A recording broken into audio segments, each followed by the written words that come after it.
Hey everyone. Tonight, we're drifting back into the medieval world. A place of flickering candles, drafty stone walls, and decisions that were not always well thought through. So, dim the lights. Get comfortable.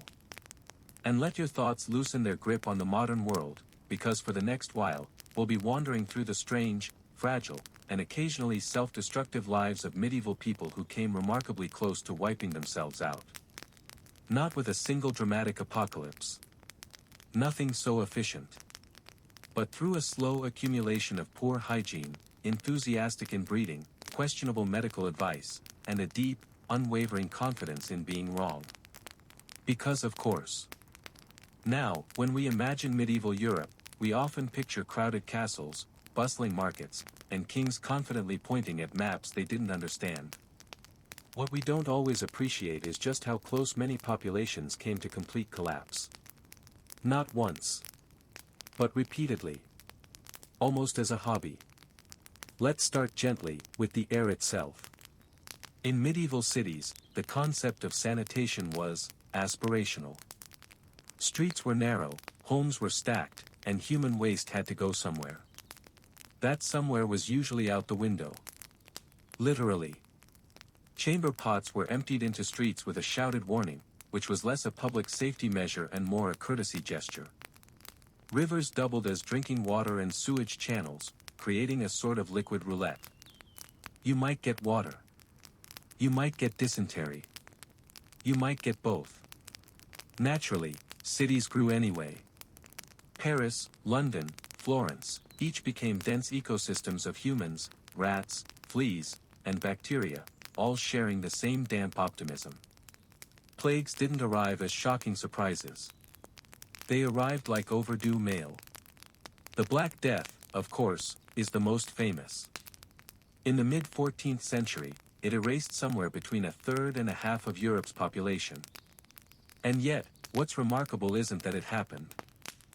It's how utterly unprepared everyone remained, even after it kept happening again. Doctors prescribed bloodletting. Astrologers blamed planets. Priests blamed sin. And many people blamed cats. Which, in a stroke of truly impressive irony, led to mass cat killings, allowing rat populations to flourish. Rats being, inconveniently, the main delivery system for plague-infected fleas. Naturally, this made everything worse. But let's drift away from cities for a moment, and into the castles, where the air was cleaner, but the bloodlines were less so. Medieval nobility had a very specific dating pool. It was small. It was exclusive. And it was usually related to you. Marrying within the family wasn't seen as odd. It was seen as efficient. Why risk political uncertainty with a stranger, when you could marry your cousin, your second cousin, or, in particularly ambitious cases, your niece? The church technically disapproved. But dispensations were handed out generously, especially when land was involved. Over generations, this produced dynasties that were impressively fragile. Children were sickly. Adults were prone to seizures, deformities, infertility, and sudden deaths that doctors blamed on bad humors, rather than the obvious issue of everyone sharing the same grandparents. Royal families became genetic echo chambers. Traits didn't just repeat. They intensified. And since kings and queens were expected to produce heirs early and often, childhood mortality among elites was staggering. Princes who didn't survive infancy. Princesses who faded before adolescence. All carefully recorded. All quietly devastating. Some families came within a single generation of extinction. One bad winter. One outbreak. One inherited weakness surfacing at the wrong time. And speaking of winter, medieval Europe experienced a series of climatic disasters collectively known as the Little Ice Age. Harvests failed. Winters stretched longer. Summers refused to cooperate. The Great Famine of 1315 to 1317 didn't announce itself loudly. It crept in. Grain stores emptied. Prices rose. Bread disappeared. People ate horses. Then dogs. Then, occasionally, things that were not meant to be eaten at all. Chronic malnutrition weakened immune systems, making populations exquisitely vulnerable to disease. Children were born smaller. Adults recovered more slowly. And entire villages quietly vanished. Kings, meanwhile, continued holding tournaments. Let's gently drift into medieval medicine, which deserves its own moment of appreciation. Doctors operated on the theory of the four humors: blood, phlegm, black bile, and yellow bile. Health meant balance. Illness meant imbalance. The solution was usually to remove something. Bleeding was the default response to almost everything. Fever. Bleed them. Cough. Bleed them. Feeling a bit sad. Let's open a vein. Surgeries were conducted without anesthesia, antiseptics, or a particularly strong grasp of anatomy. Surgeons wore their blood-stiffened aprons as badges of honor. Infections were common. Fatal ones were expected. Childbirth was especially dangerous. Women labored in rooms filled with well-meaning relatives, stale air, and hands that had never met soap. Maternal mortality rates were high enough to shape entire family trees. And yet, despite this, women were expected to produce many children, quickly. Royal women were married young, pregnant often, and replaced efficiently if they died. Which brings us, softly, to medieval childhood. Children were not viewed as delicate or precious in the modern sense. They were small adults in training. From a young age, they worked, apprenticed, or prepared for marriage. Infant mortality hovered around 30 to 50%. Parents loved their children deeply, but cautiously. Emotional investment was risky when survival was uncertain. Among nobility, children were often sent away to be raised in other households, both as political insurance and educational strategy. This meant exposure to unfamiliar diseases at precisely the wrong age. Many didn't return. Now let's gently wander into warfare, because medieval Europe adored war. Wars weren't always massive. They were frequent. Raids, feuds, dynastic squabbles, holy campaigns. Conflict was the background noise of life. Armies marched through farmland, trampling crops. Soldiers carried diseases faster than trade routes ever could. Sieges starved cities slowly, efficiently, and without mercy. When Constantinople fell in 1204 during the Fourth Crusade, an event that involved Christians attacking other Christians, it wasn't just a political disaster. It destabilized entire regions. Refugees moved. Diseases moved with them. Economic systems collapsed. And still, crusades continued. Now let's pause for a moment on medieval religion, which was both comforting and catastrophic. Faith provided structure, meaning, and hope. It also encouraged large crowds, pilgrimages, and mass gatherings during outbreaks. When plague struck, people formed flagellant processions, marching from town to town, whipping themselves to appease God. They shared food. They shared water. They shared fleas. They also spread disease with impressive efficiency. Minority communities, especially Jewish populations, were blamed for disasters they had nothing to do with. Persecutions, expulsions, and massacres followed. Entire communities vanished, not from illness, but from fear dressed as righteousness. Let's drift, briefly, back to the nobility and their curious habits. Bathing was viewed with suspicion. Too much water was thought to open the pores and invite illness. Perfumes were preferred to cleanliness. Clothing was layered and rarely washed. Fleas thrived. Castles, despite their grandeur, were damp, smoky, and cold. Fireplaces struggled. Ventilation was minimal. Kings slept in drafty rooms surrounded by courtiers, all breathing recycled air and shared pathogens. When a monarch fell ill, everyone hovered closer. Naturally. And yet, through all of this, the disease, the famine, the genetic bottlenecks, medieval populations persisted. They adapted slowly. They recovered unevenly. They made the same mistakes repeatedly, with admirable consistency. Which is perhaps the most medieval trait of all. So as we let this first stretch of history fade into the background, remember this. Extinction wasn't looming because medieval people were foolish. It loomed because they were human. Working with limited knowledge. Bound by tradition. And very confident that what they were doing was correct. Even when it very clearly was not. Let's drift onward soon, into the lives of specific kings and queens who embodied these patterns perfectly. People with crowns on their heads and catastrophes quietly brewing in their blood. But for now, just rest here. In the dim candlelight of a world that survived itself, barely. Someplace where the trumpets have already faded, the armies have marched off, and the crown has just rolled off a severed political career and landed, rather awkwardly, on the floor. Because tonight, we're not talking about kings. We're talking about the people who were left behind when kings fell, their children. The princes who never got to sit on their thrones. The princesses who were suddenly downgraded from, Your Grace, to, Please don't arrest me. The small, confused toddlers who woke up one morning to discover that everyone was whispering now, and no one would explain why the guards suddenly looked different, or angrier.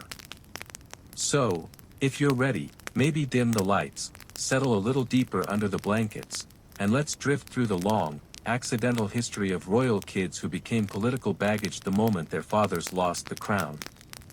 Because for most royal children, the fall of a king. To talk about after dark. So, let's drift through a few stories, quietly, and meet some of the small humans who had the misfortune of being born into the wrong dynasty at the wrong time. Let's drift first to medieval England, to two boys in a tower.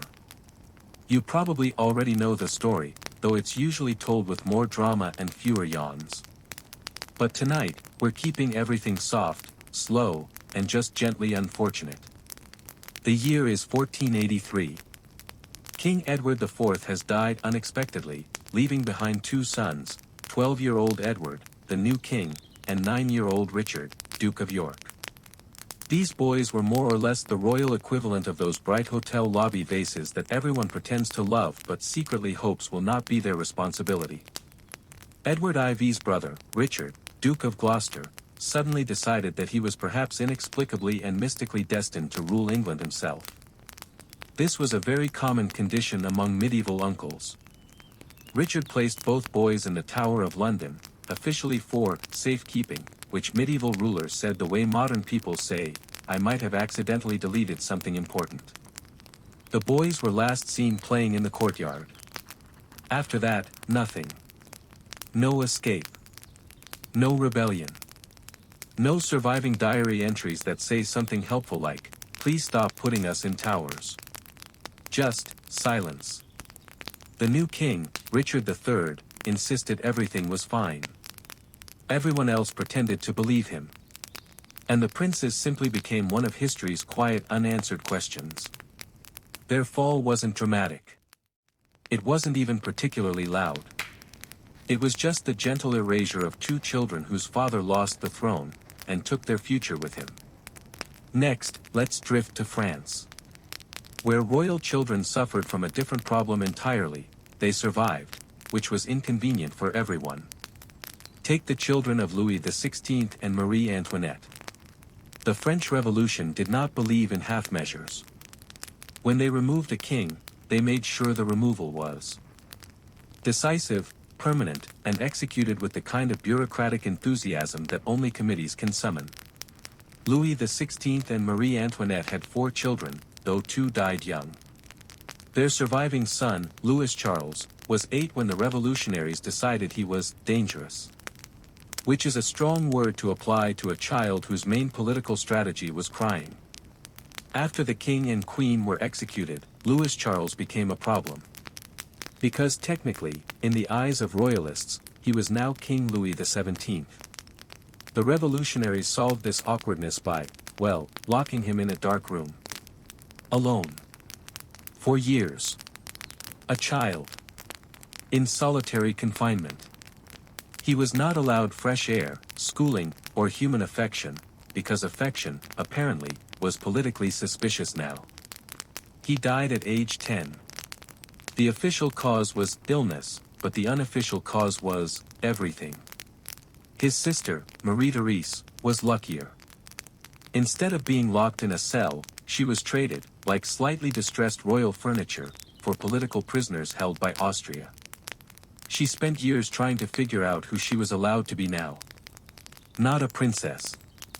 Not a peasant. Just a survivor of a monarchy that had collapsed on top of her. Now, let's drift east, to Russia. Where royal children had a talent for being inconvenient. The Romanovs specialized in dramatic endings, though we'll keep things soft and quiet tonight. Long before the fall of Nicholas II, Russian history had already built up a strong resume of royal child mishandling. Take Ivan VI.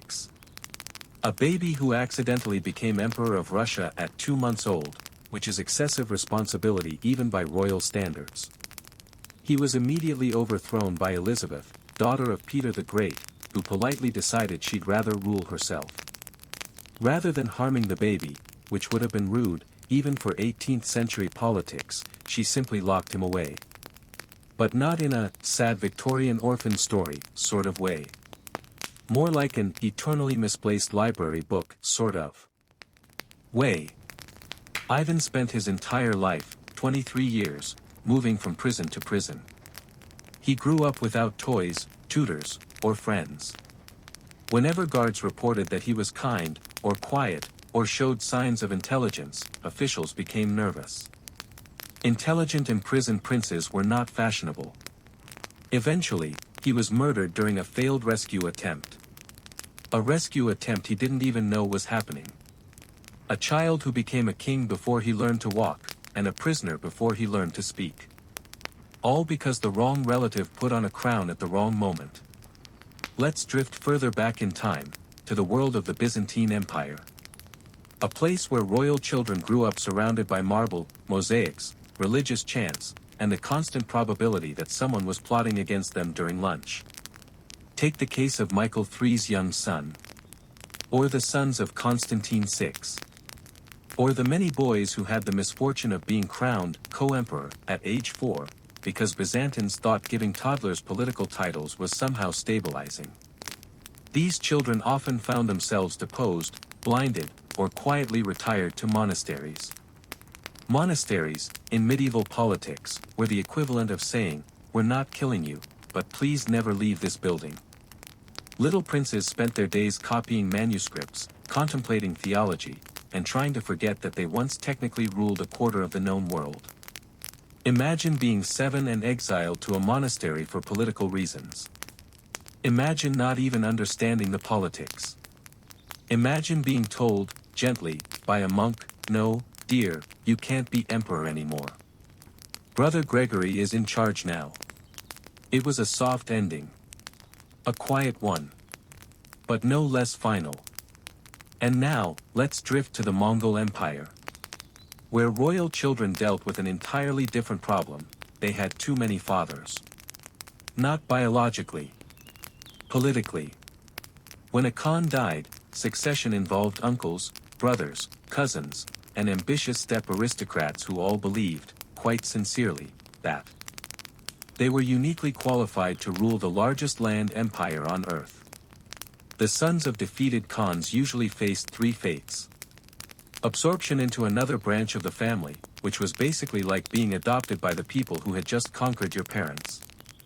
Political hostage status, which meant living in a tent so luxurious that you sometimes forgot you were, technically, imprisoned. Vanishing into the steppe, which is a poetic way of saying, "We're not sure what happened, but it probably wasn't great." Royal children in the Mongol world were rarely killed outright. They were too valuable. Too symbolic. Too dynasty-shaped. But their lives were often defined by who controlled them. Your father fell.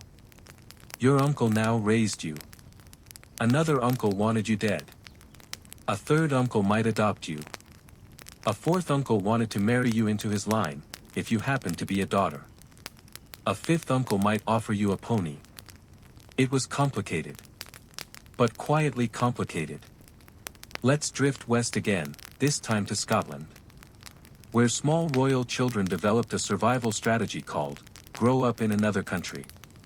James I of Scotland, captured as a boy, imprisoned by the English for 18 years. James II, king at age 6, controlled by noble factions for most of his childhood. James III, also became king as a child. James V, king at age 1. Scottish princes had a life cycle something like: born, crown placed on head before they could speak.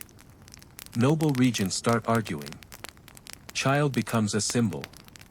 Someone inevitably sends them abroad, for safety. They return years later, confused but polite. Children of fallen Scottish kings sometimes survived surprisingly well, mostly because everyone was too busy fighting each other to harm them directly. Chaos is dangerous, but it is also, occasionally, protective. And now, let's drift to the softest of all fates, exile. Many children of overthrown kings simply became wanderers. Not peasants. Not nobles. Not quite royalty. Just people carrying a royal surname that made border guards nervous. The children of the deposed Portuguese Braganzas. The Spanish Bourbons after Napoleon. The children of African kings displaced by colonial powers.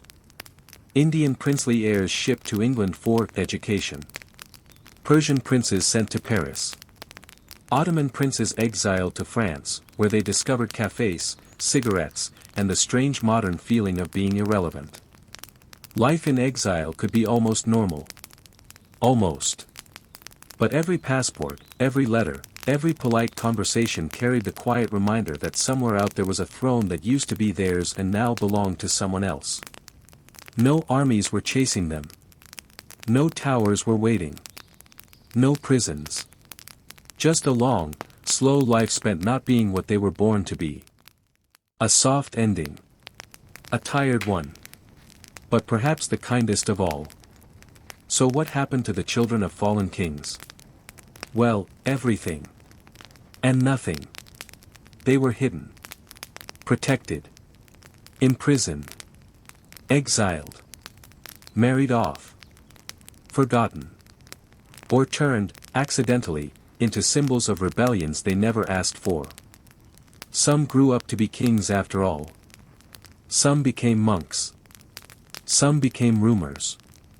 Some became history's long echo of what might have been. Most were just children, small, frightened, confused, trying to survive the political collapse of the adults around them. They didn't fall with their fathers. But they lived in the rubble. And in the quiet. Always the quiet. Part 2, What happened to the children of fallen kings? Hey everyone. Let's settle back in, maybe adjust your pillow, maybe let your breathing slow a little. Because tonight, we're still wandering through the quieter corners of royal history, the places where lost crowns echo softly, and where the children left behind had to figure out what it meant to grow up in a world that no longer had space for them. In the first part, we drifted through towers, monasteries, exiles, and a few more prisons than anyone really needs before bedtime. But we're not done yet. Because the fall of a king didn't just reshape the lives of his children during childhood.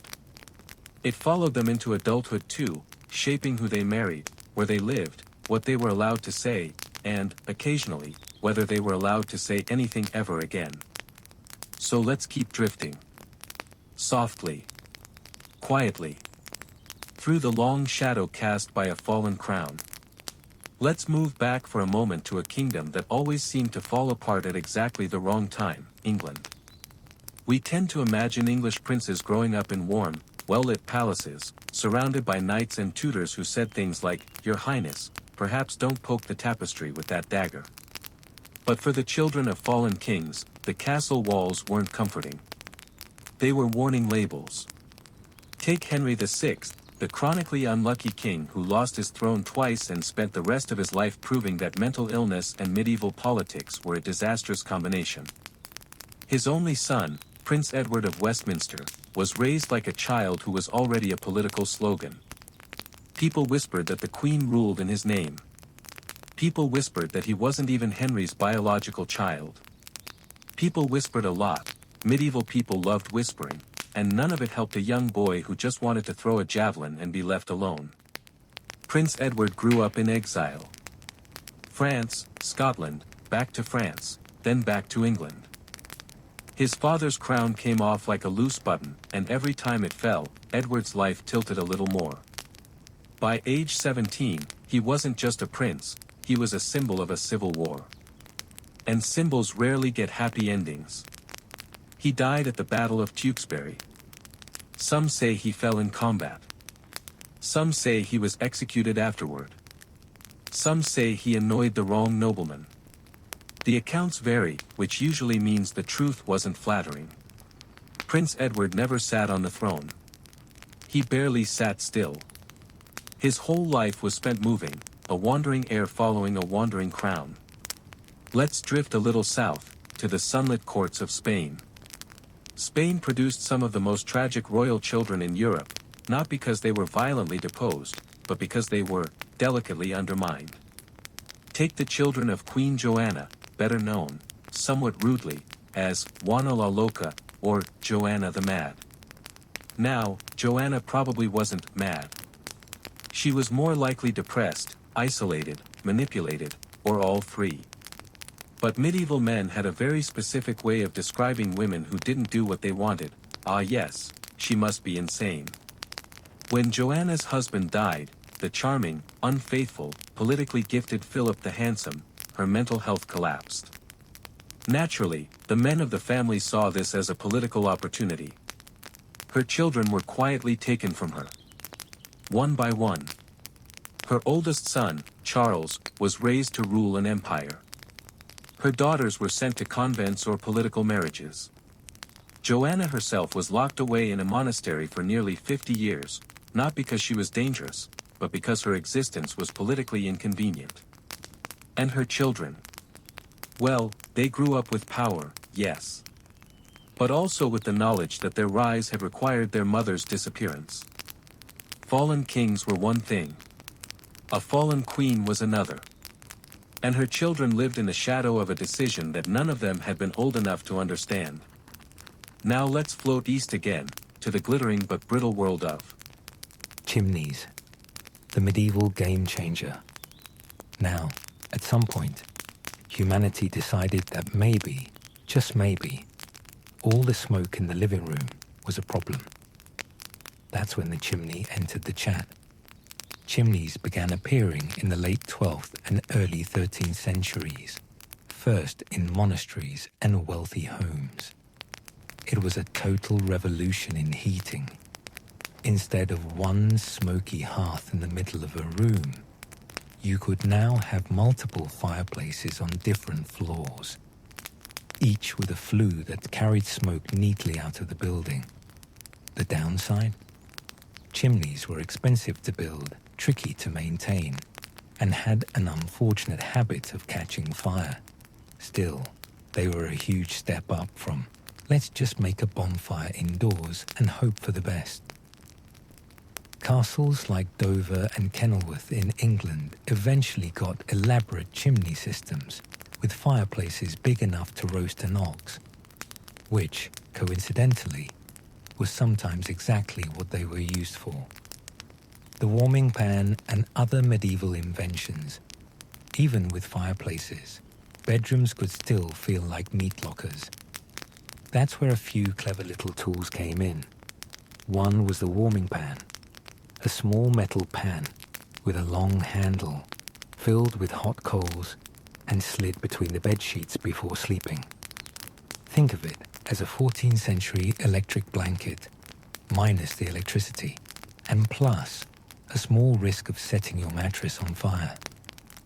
Then there were foot warmers, little boxes with embers placed under your feet while you sat, and bed socks, though they didn't call them that, of course. They just wore layers until movement became optional. For the wealthy, fur-lined robes and heavy cloaks were essential indoor fashion. You didn't wear your house. your house wore you. Some warriors. Some traders. Some simply lived quiet lives in the same towns their fathers once ruled. A fallen king's child here didn't always lose status.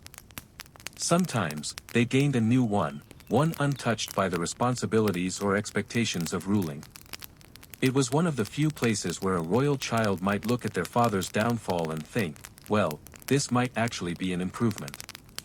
Now let's drift into the world of the Holy Roman Empire, a place so politically chaotic that even historians sometimes need a nap afterward. Here, kings fell often, mostly because there were too many people who thought they were kings. When an emperor was deposed, his children were rarely imprisoned. They were reclassified.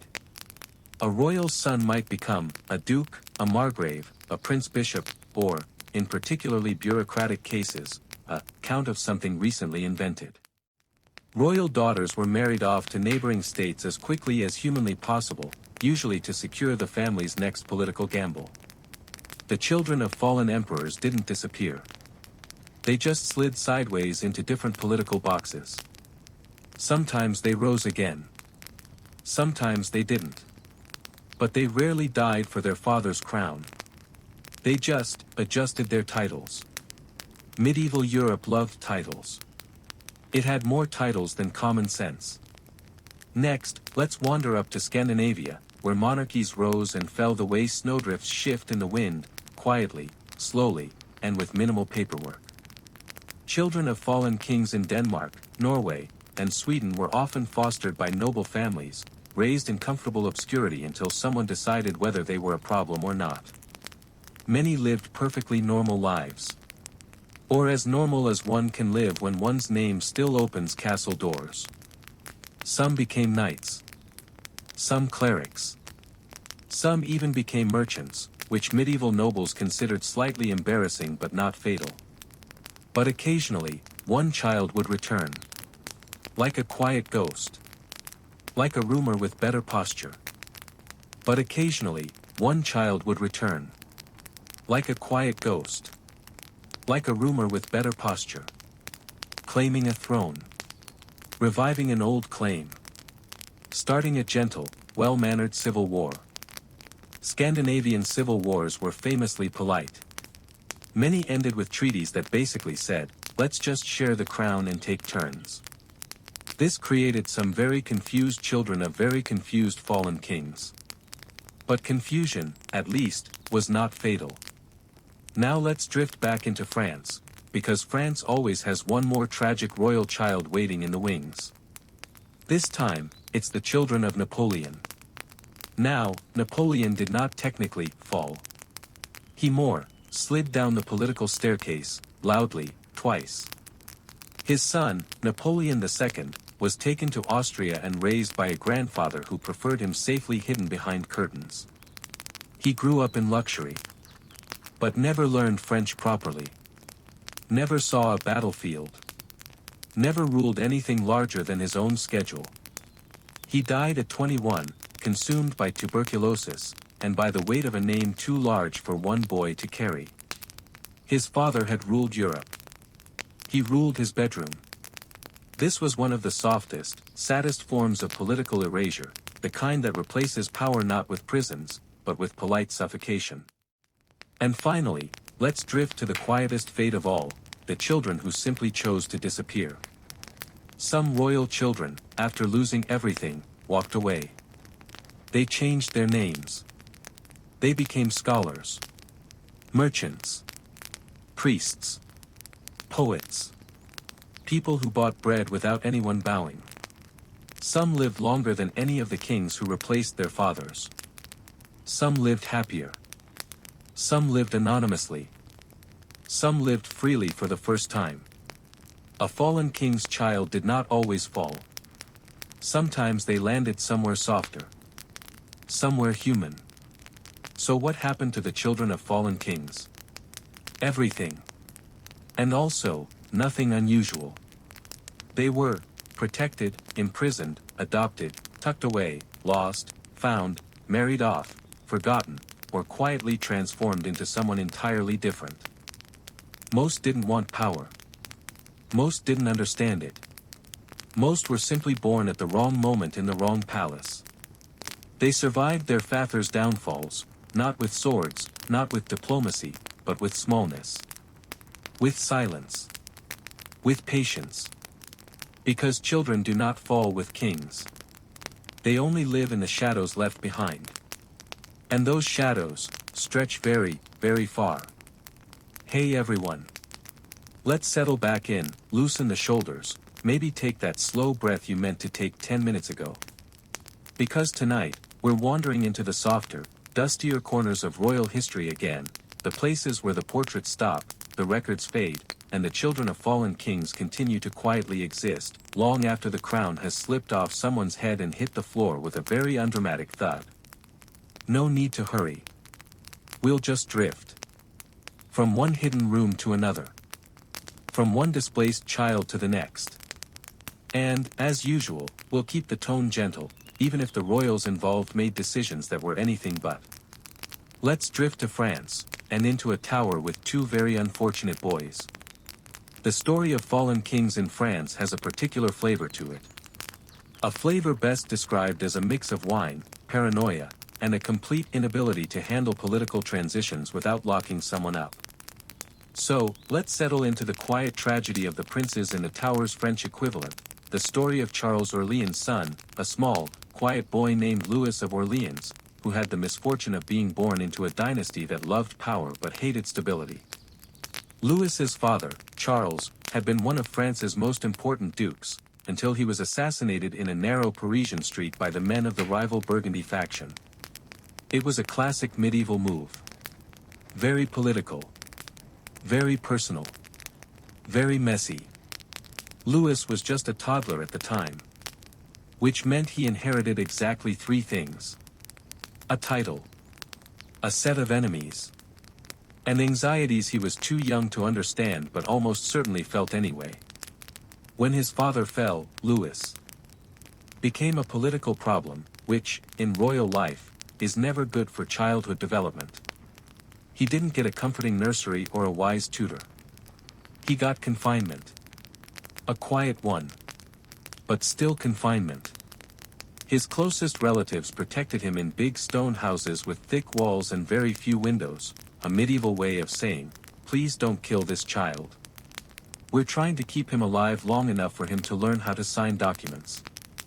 Louis grew up under constant guard.